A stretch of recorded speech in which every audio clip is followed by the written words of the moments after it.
I took Neil Gaiman's masterclass on the art of storytelling, and in this video I'll be sharing the best lessons I learned from this class. And at the very end of the video I'll be sharing my #1 takeaway. If you're new to the channel, welcome. My name is Herne. I'm the author of these fantasy books and this video game, and Neil Gaiman is one of my absolute favorite authors. In fact, last year I actually spent 7 days following Neil Gaiman's writing routine, so he's been a massive source of inspiration to me for a very long time, and I was stoked to take his masterclass. And it did not disappoint. I'll be breaking my notes for the masterclass into 12 sections with timestamps for each. I think it's awesome when authors can kind of share their learnings like this in order to help other writers with their own careers, which is why I created my very own story coaching program. If you already have some experience as a writer and you're looking for the accountability and feedback necessary to help you finish an excellent novel and get published within the next year, then I have an advanced program where you can work with me one-on-one to achieve your writing goals. One of my clients, Michael, basically wrote a 30,000 word fantasy novella in the first 2 weeks that we worked together, with a really cool magic system and a really cool sense of world building within it as well. And he's in a very solid place to get that novella published by the end of this year. You really helped me level up past a ceiling that I didn't even know I was at. I think helping me get a deeper understanding of my characters and the way my story needed to progress.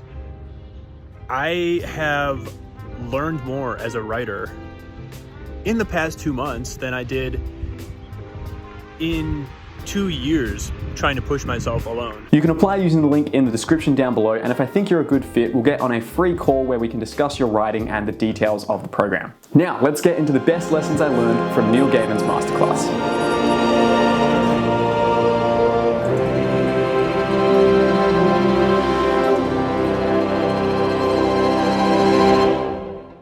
Truth in fiction.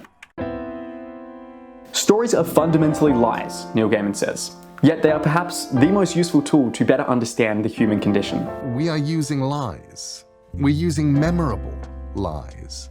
We are taking people who do not exist and things that did not happen to those people in places that aren't. And we are using those things to communicate true things to kids. Fairy tales aren't true. Fairy tales are more than true. Not because they tell us that dragons exist, but because they tell us that dragons can be defeated. Gaiman tells this incredible story about walking and getting stung by wasps and running away, dropping his glasses at the site, and only realizing that he had dropped his glasses the next day. And he hadn't felt that afraid when he was actually getting stung. He was more just in a panic, kind of flight or flight response in that situation. But the next day, when he realized he had to go back to those wasps to find his glasses again, that's when he felt true fear. And in that terror, he understood that this was what his book, Coraline, was about. He now understood the key emotional experience that his story was grounded in. I knew that it was about the idea that dragons could be defeated. I knew that I was trying to tell kids that yes, you can face up to the things that scare you. Yes, you can deal with it. Yes, you can triumph. But it was at that moment that I understood that actually what I was just trying to say to them, the entire message of this book was being brave doesn't mean you're not scared. It means you're scared and you do the right thing and you do it anyway. With my own novels, I've really found that my writing comes alive the moment that I have this emotional epiphany. The moment that I understand what the core key emotion of my story is, the easier it becomes to understand my characters and develop my plots and figure out what my world and my setting should look like. It just makes everything feel so much more three-dimensional. It just makes everything feel like it matters. And that makes the writing easier and it makes the story better. So you might be wondering, how do I actually get to that place? The answer is that you have to be honest. All fiction has to be as honest as you can make it. And I realized that if you're going to write, if you're going to be a successful writer, at least if you're going to be the kind of writer who did the kind of stuff that I was going to do, you had to be willing to do the equivalent of walking down a street naked. You had to be able to show too much of yourself. You had to be just a little bit more honest than you were comfortable with. When you can do this, your characters will be so much more relatable and empathetic, and that is really the key to hooking readers and creating a great story. Even if you've never directly gone through the things that your characters have gone through, so let's say for example you're writing a story about a bunch of characters trapped in this creepy, haunted castle and a vampire is stalking them. Hopefully you've never had that exact experience in your own life, but perhaps you've had an experience where there was a school bully and they would just randomly bully you at different times of the day when you're going to school. And school for you would be this terrifying experience where you never knew when the attack was going to come or how it was going to come, so you were just constantly on edge. It's very different to that vampire story, but emotionally it's the same experience of not knowing where your enemy is going to come from. And from that, you can ground your story about the vampires in this very personal, emotional experience of you being bullied at school. You can draw from that and let it seep into your characters. Sources of inspiration. If you ask an author, where do you get your ideas? The author will probably mock you. Authors have jokes. And they'll say, oh, from a little idea of the month club. This is because authors are scared and we don't know. And because we don't know and because we're scared, we lash out and we make you feel like you asked a stupid question. You didn't. You asked the big question. You asked the real question. Where do you get your ideas is a real question. So where does Neil get his ideas from? First of all, he discusses the importance of an open mind. A good writer doesn't think about her influences merely in the same genre that she writes, but she also thinks about it in terms of songs and poetry and plays and art and maybe different countries and experiences that she's had in her life. But the most important thing that you can do is open yourself to everything. Always be exposing yourself to new experiences, to new adventures, to new perspectives. And these new sources can give you inspiration to fill up your creative well. Like I said in my video about writing like Stephen King for 30 days, I really firmly believe that to be an interesting writer, you have to live an interesting life. Now, all that is very high level. Luckily, Neil also gives some very concrete tips for finding inspiration, and his very first one is to subvert the familiar. One of the things that's really fun as a writer is subverting expectations. What you're doing here is you're looking at a story that you're really familiar with, and then you're just trying to see it from a different angle. Gaiman gives a great example of this with Snow White. But reading it the 1000th time, I stopped and thought, you know, it's a very strange story. I mean, what kind of person has hair as black as coal, lips as red as blood, skin as white as snow, and gets to lie in a coffin for a year and then get up and they're fine again? And what kind of prince rides past on a horse and says, hey, that girl in that coffin, she's gorgeous. Can you bring her back to my castle? Because that's kind of weird too.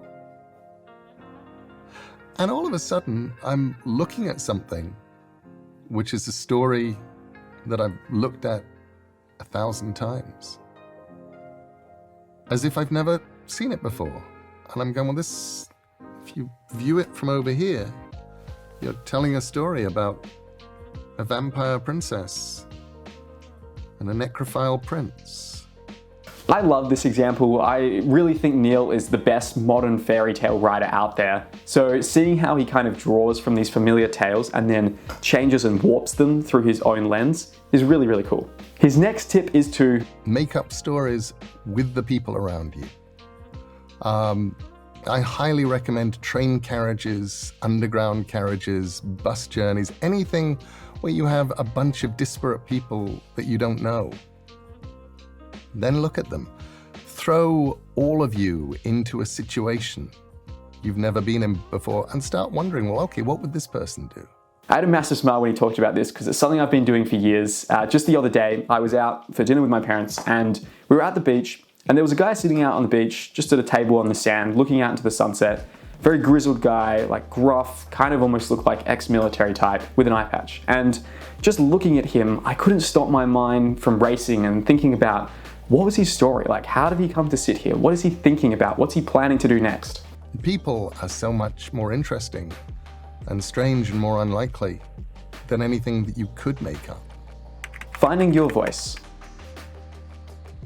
When you're a writer starting out, the idea of your voice, of your style is huge.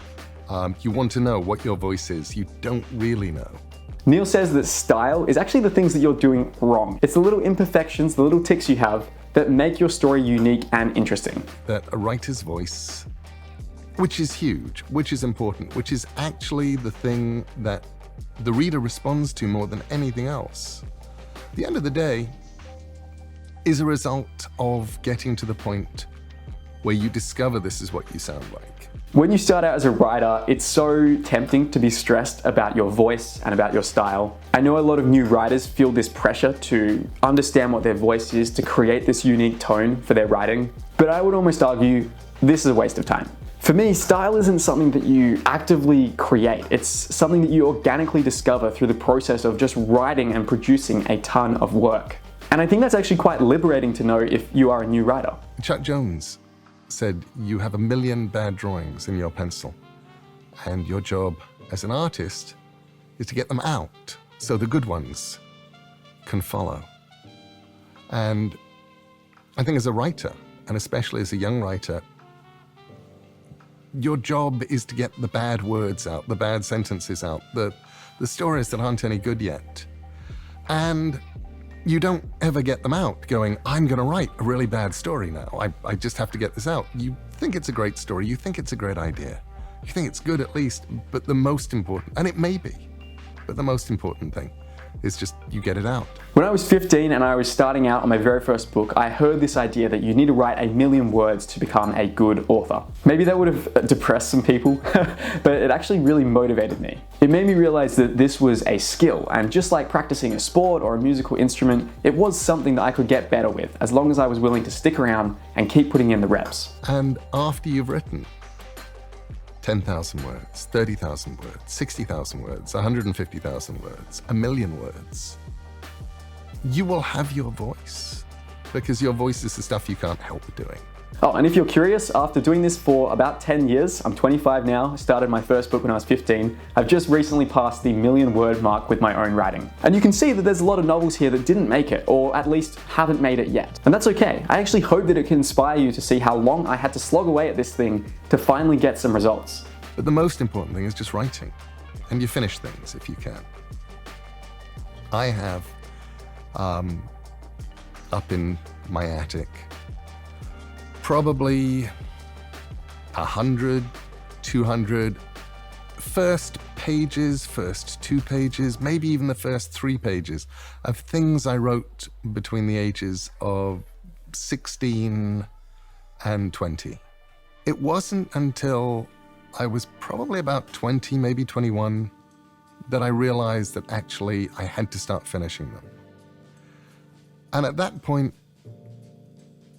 the improvement became, to use a word Terry Pratchett used to love using, quantum.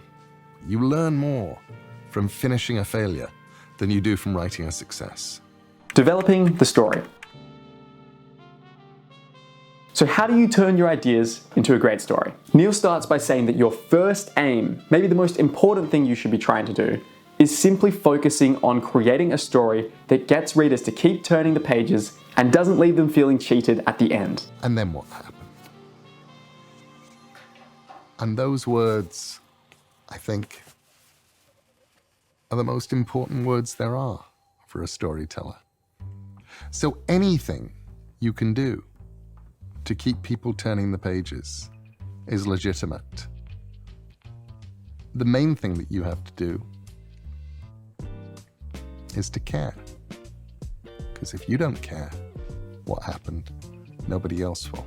Suspense is the foundational skill that underpins everything else you're doing in a novel. If you can't develop suspense, it doesn't matter how good everything else is, because readers aren't going to feel compelled to read through. Okay, so now that we've actually established that base, how do you actually begin the process of developing your story? One of the best things that you can do is just sit there. I like to do it by hand if I can. I will take out a notebook and I will write down everything I know.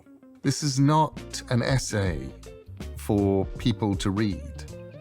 This is me telling myself right up front just everything I know.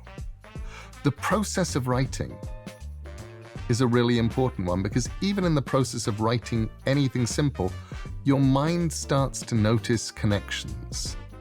And connections are what fiction is made out of. There have been so many times where I've had a flash of inspiration, an idea, perhaps for a current book or for something I want to write in the future, and I've just grabbed, my notebook and I've jotted down what I thought was going to be one sentence, but very quickly it turns into an entire page of ideas that maybe took me in directions that I wasn't even expecting to go in the first place. Writing your ideas down in a notebook, especially doing it by hand, seems to be really effective at this for some reason, is not just a process of recording your ideas. It's actually a process of developing your ideas. Stories begin with ideas. And the idea can be very, very small. It can be a feeling. It can be an image. It can be something your story begins with. It could be something your story ends with. It could be some moment from the middle. It could be two characters interacting. But is that initial spark enough to start writing your story? I've been writing long enough that I have a certain amount of faith in myself. And I think faith in yourself is something that you need. Personally, I think there's no such thing as a good or a bad idea when it comes to a story, because the idea is really only 5% of the process. The real majority of writing is the actual process of writing, of how you execute on that idea. A mediocre idea, executed well, executed to completion, is always going to beat the best idea in the world that never gets written down. Just start writing. Very often, something that I'm going to want to know before I begin is what it's about. And I'm probably really not going to find that out until it's over, until I sit there and reread it. And I go, what was this about? But I need to have some kind of idea of what it's about going in. And that isn't plot. If anything, I guess you could call it theme.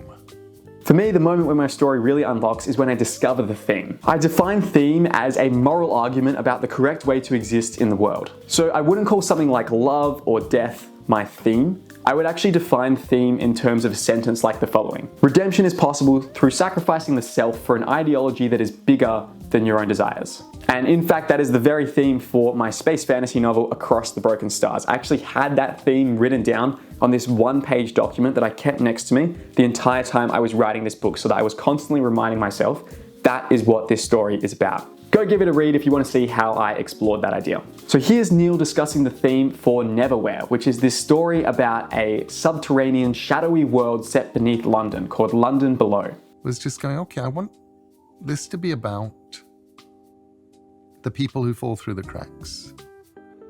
I want to write about homelessness. I want to write about the mentally ill.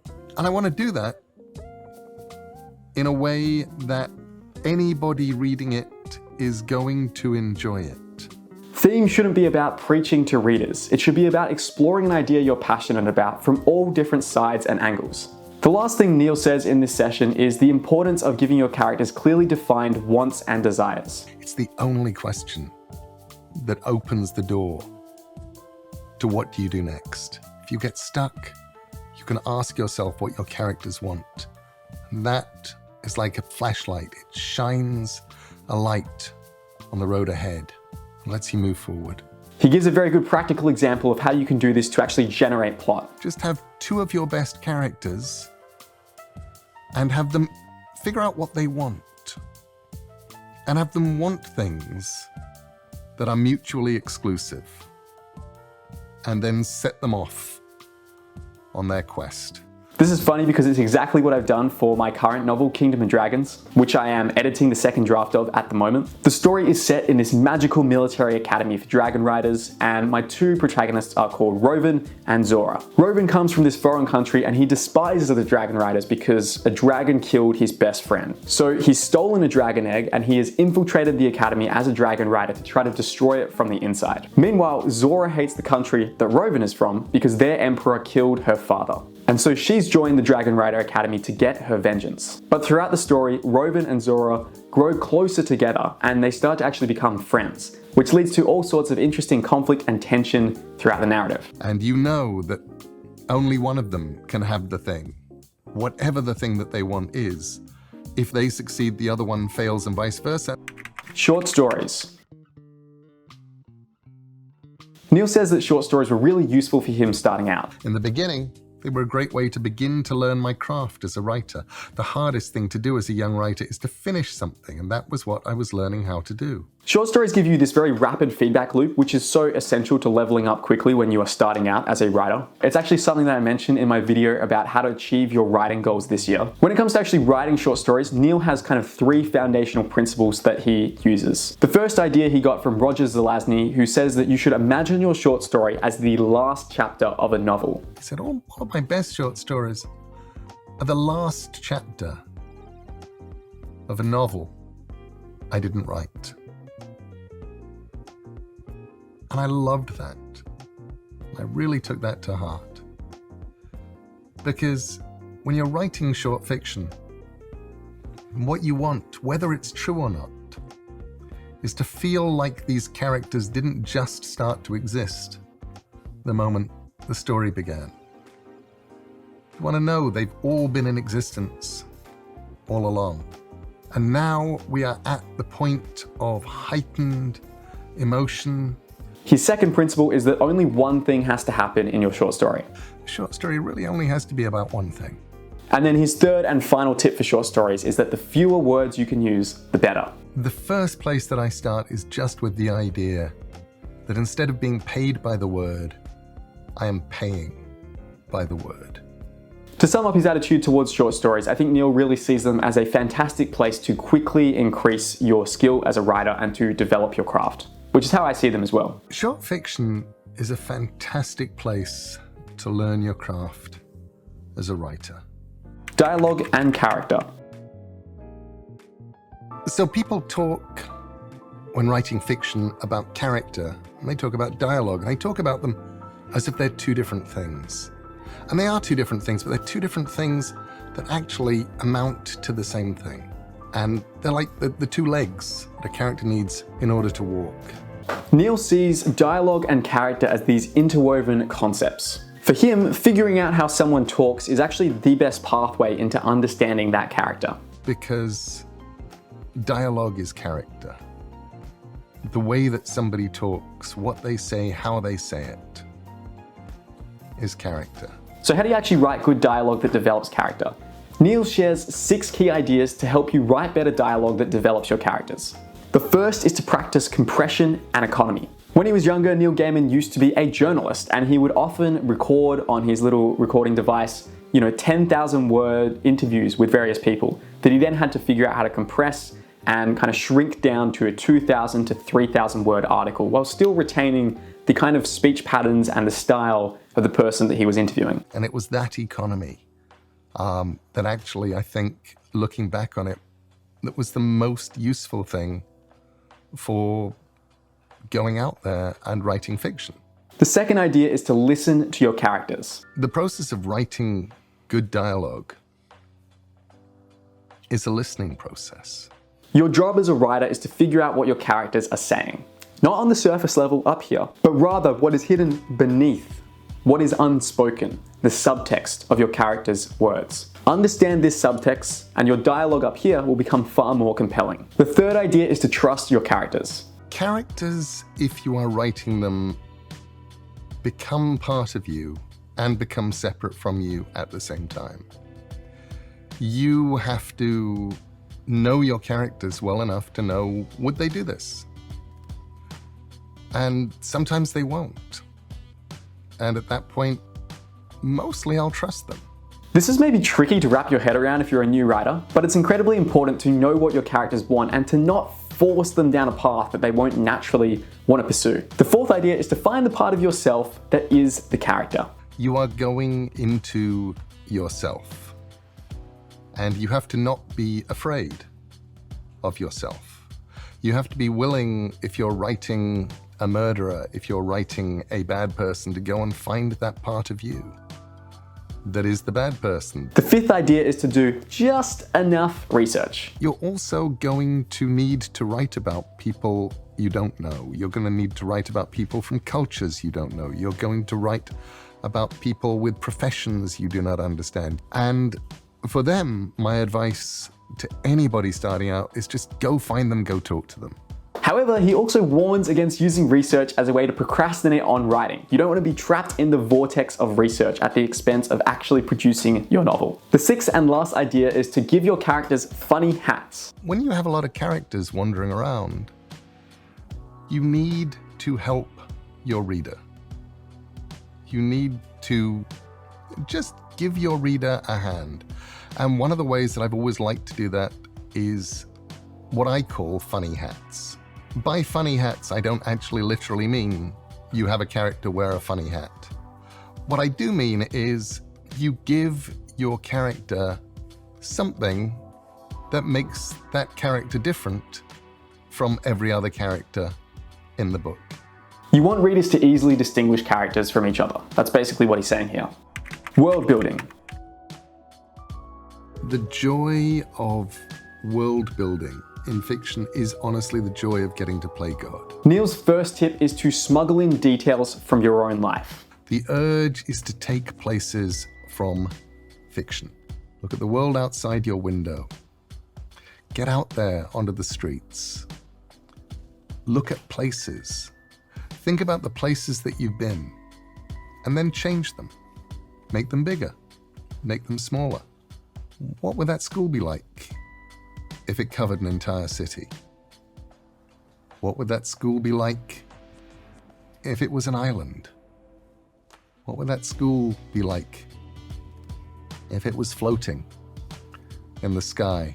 This is something I've done a lot with my stories. I've been really lucky to travel quite a bit, and that's given me a tremendous wealth of inspiration to draw from with my own writing. Combine that with my interest in architecture, because I used to be an architect, means that I'm often creating these interesting fantasy worlds and settings with unique and hopefully exciting cities for characters to explore. For instance, the Thunder Heist here is set on a floating city, which is made of thousands of ships all kind of lashed together, and it's floating on a monster infested sea. And I can link that directly back to where I stayed on these floating houseboats and pontoons that were anchored near the horizontal waterfall in Broome back in 2016. Every little detail that you can steal from the world and smuggle with you into your fiction is something that makes your world more real for your reader.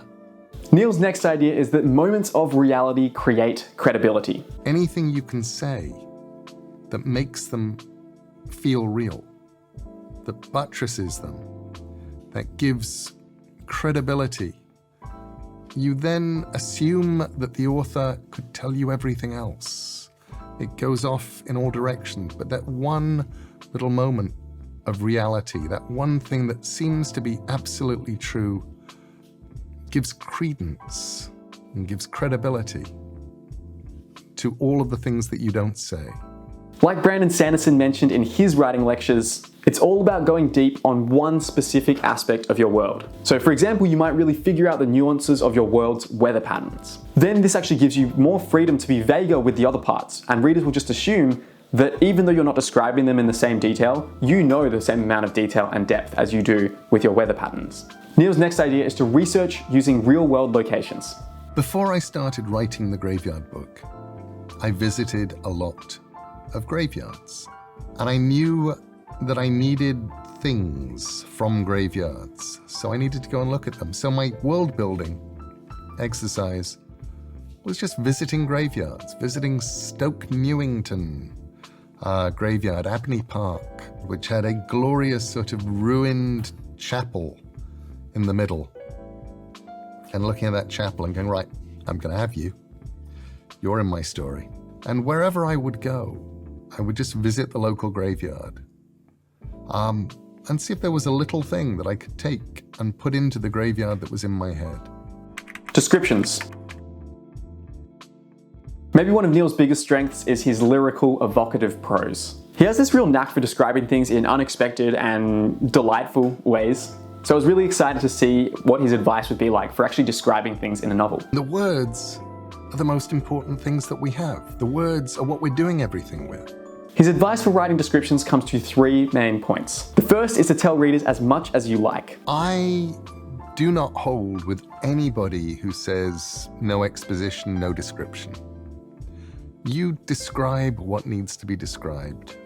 You explain what needs to be explained.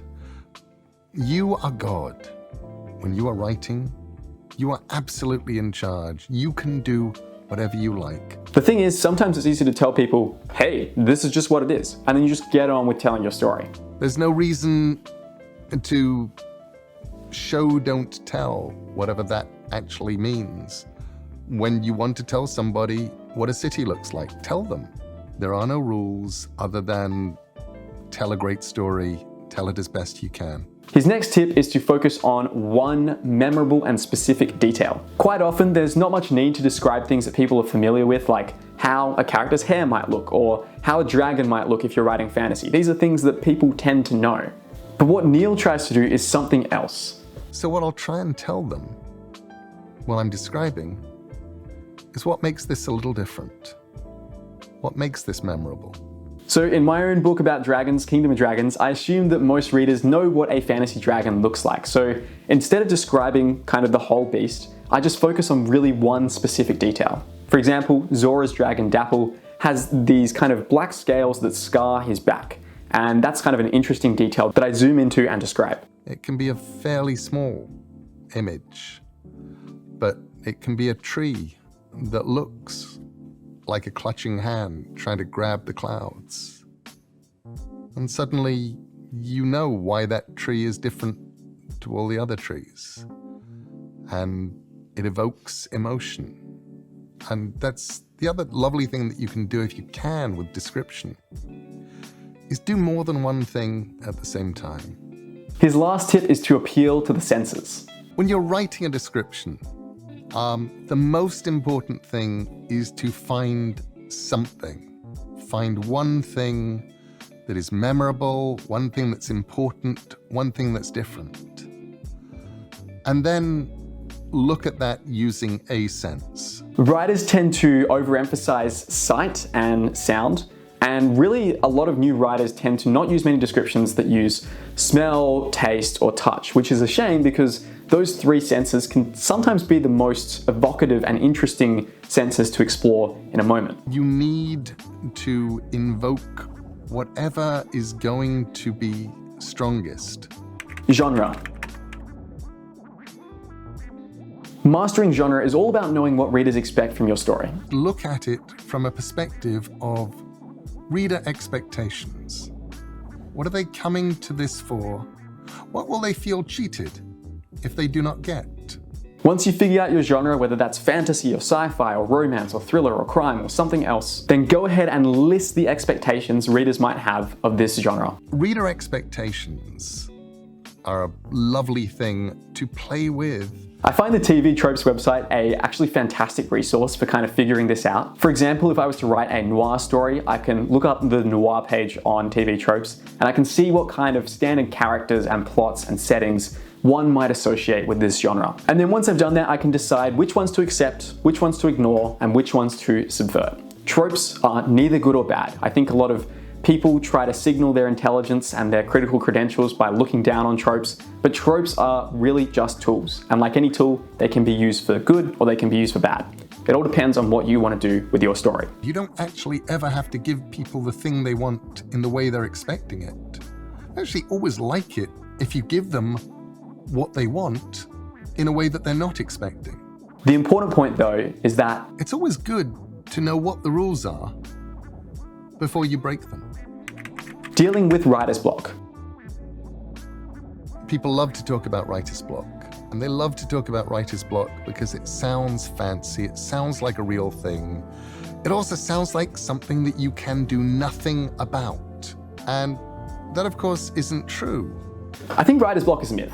There you go, I said it. I think we tend to mythologize writing and we make it into this mysterious and magical process. But I think it's actually much better to view writing as this mundane act of labor. That doesn't actually make it any less special. The world's grandest cathedrals are made by people simply laying one brick at a time. And I think that's actually a really good attitude to adopt, because when you stop viewing writing as this magical thing where sometimes the gods come down and they bless you with inspiration, and other times they curse you instead, when you stop viewing it that way and you start viewing it as this mundane act of labor, it's actually far more empowering, because then you can realize, okay, I'm feeling stuck. It doesn't mean the gods have cursed me. It just means that maybe something isn't working with my story, or maybe I need to try a different approach. First thing to do, if you're actually stuck, don't just sit there staring at the page, staring at the screen, staring at your keyboard, being angry. Go do something else. For me, I find that exercise is the best way for me to kind of refocus and to clarify my thoughts if I'm stuck on something with my writing. 2, come back, pretending you have never read it before. The old pretend you have never read it before technique. Start at the beginning and read it through. Very, very often, once you do that, where the story should be becomes obvious. Where you went off the rails becomes obvious.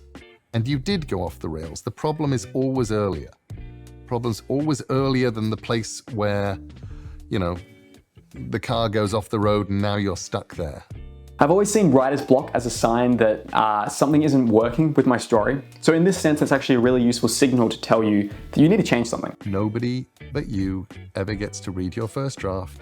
Nobody but you ever needs to know that you got stuck. Neil's next tip is to give yourself a deadline, which sounds a little bit counterintuitive, but it's really useful. He talks about how only giving himself 24 hours to write his short story, How to Talk to Girls at Parties, actually motivated him to finish the short story after several false attempts. I went down to the bottom of the garden with a blank notebook and came back that evening with How to Talk to Girls at Parties written. Deadlines are a big part of my own process, especially when I'm outlining. It's easy to just feel like I'm never going to figure it out and that I could just spend months and months and months figuring out this outline. But what I like to do is once I've got my outline to maybe 60-70% of the way there, I tell myself, Jed, you have to start writing the first draft in 1 week. So you can do as much outlining as you want, but in 1 week you have to start. And for whatever reason, this almost always galvanizes my brain to fill in all the missing pieces in my outline that I might have been struggling with. And by the time it's 1 week later and I'm getting ready to start, the outline is good to go. Editing. The first thing you do as a writer is you explode. You explode like a bomb explodes. You explode onto the page. The story is an explosion, and you get to the end of it.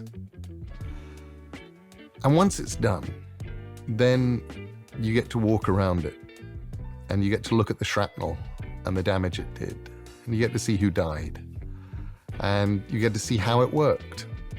And that's the point where you get to think about it. Neil's first tip for editing is to pretend that you've never read the story before. To do this, he'll try to spend time away from the project. What I do, if I can, is I leave it, and then maybe a week later, maybe 10 days later, print it out, come back to it, and try and pretend. And pretend like a method actor. Pretend like this is the most important thing in the world to me. Pretend that I've never read it before and I know nothing about it.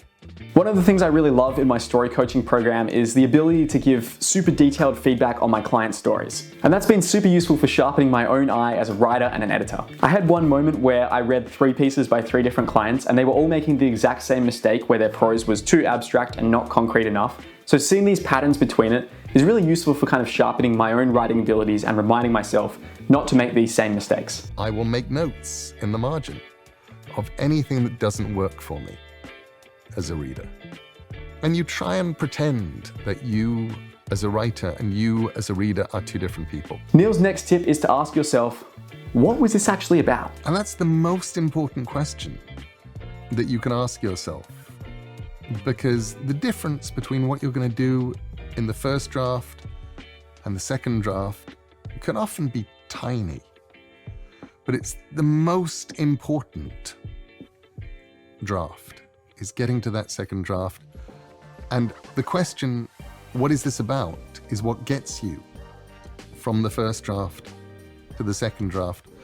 Because what you're then doing is you're going, okay, in which case what I have to do now is buttress what the story is about and eliminate those places where I'm writing stuff that isn't what the story is about. That helps you decide what stays in and what you should strike out. Applying this advice to my own book, Kingdom of Dragons, as I edit it at the moment, I have realized that I need to kind of focus my narrative a bit more and strip out a couple of chapters that are told from point of view characters who don't really matter and aren't as important to the story as my two main leads. The process of doing your second draft is a process of making it look like you knew what you were doing all along.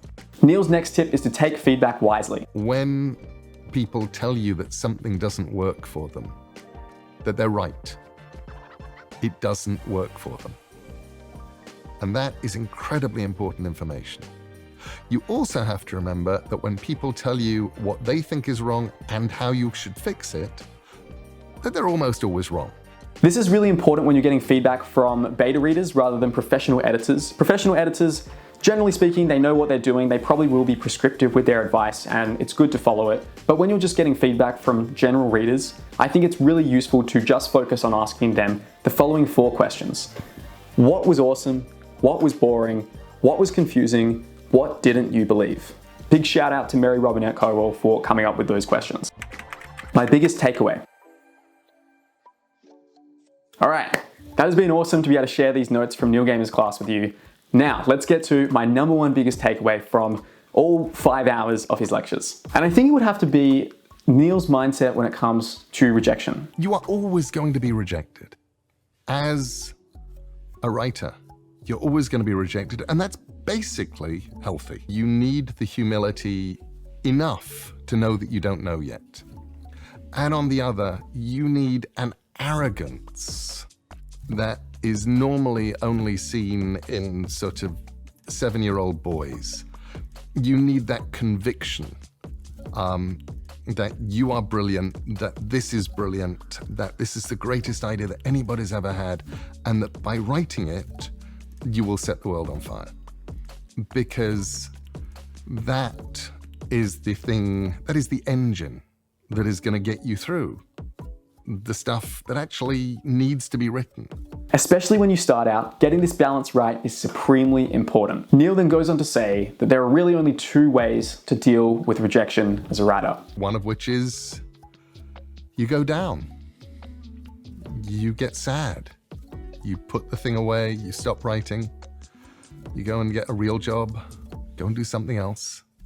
And the other is a kind of crazed attitude that actually the most important thing now is to write something so brilliant, so powerful, so good, nobody could ever reject it. A huge thank you to Neil Gaiman for creating such an awesome masterclass. And for those of you who are alongside me in pursuit of great stories, to you I say, keep writing, keep striving.